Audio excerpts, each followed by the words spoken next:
Egameni likaYise nelikaNdodana nelikaMoya oNgcwele. Amen. uKristu uyinkosi.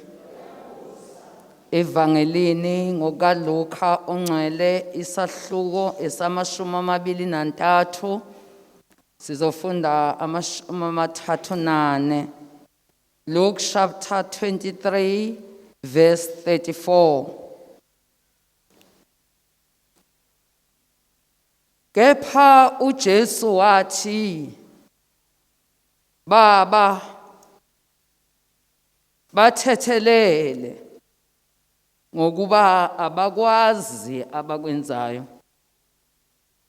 Babelana izingubo zakhe, benzelana inkatho. Amen. uKristu uyinkosi. Sibuka bazalwane uJesu enza inkonzo eyisimangaliso,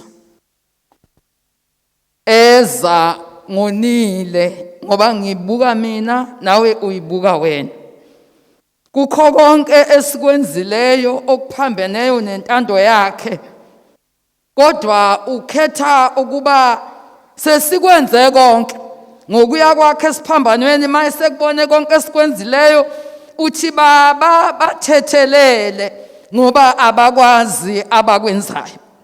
Enhlizweni yami ngifikelwa nje ukuthi Nkosi yami, imina engangonile kakhulu, kodwa uNkulunkulu uthatha eyindodana kaNkulunkulu lenkonzo yokuthethelela konke ukona kwami, okunginikeza ukuthi mina njengomntwana kaNkulunkulu, ngoba njengamanje wayensenzela isibonelo sezinto okumele sizenze thina njengabantwana bakhe. Ngiyabheka ukuthi sebebaningi olwey'hlanu, isimningi iminyaka ayafundwa lamazwi. Mhlambe ngithatha isinqumo ukuthi namhlanje ke uNkulunkulu, njengoba usukhulume kanjena, ngifuna ukuthi mangiphuma la ngiyokwenza njengokusho kwezwi lakho. Namhlanje kuNkulunkulu ubesinikeza ithuba, mhlawumbe unikeza mina ithuba engicabanga ukuthi mhlawumbe lingelokugcina noma mhlawumbe lingeshonela namhlanje, kodwa uNkulunkulu uyasithethelela ekoneni kwethu konke esikwenzileyo.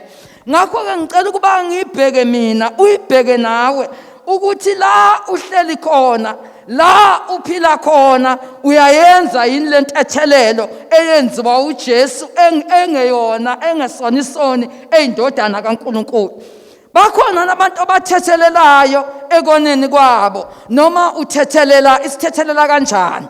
Isithethelela kanjani ukuthi mase ngonile ke futhi manje uphinde uyongiqalela emuva entweni esezagqitsha. Kodwa uNkulunkulu okwakho ukuthethelela, uthethelela amaqede bese khohlwa ngengikwenzileyo.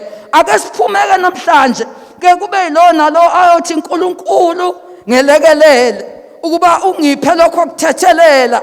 Uma sengithethelele nenhliziyo yami khohlwe okudlulileyo.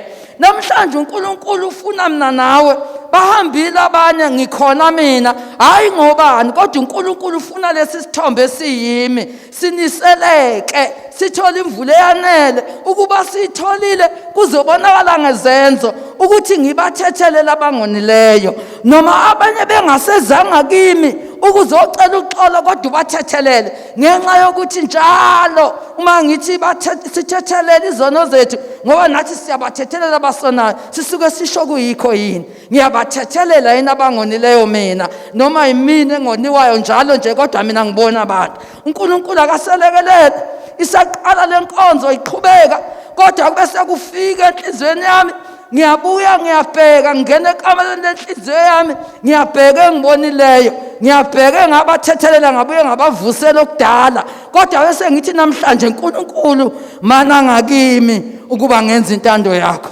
Egameni likaYise nelikaNdodana siyabonga Baba, sibonga ukuthi wena uNkulunkulu wasithethelela ekoneni kwethu. Ngakho-ke siyanxusa uNkulunkulu wethu ongcwele nonamandla, usiphe leyo ntethelelo wayenzayo, siyenze nathi kwabanye, ukuze mhla sifika kuwe sibe ngabamukelekayo.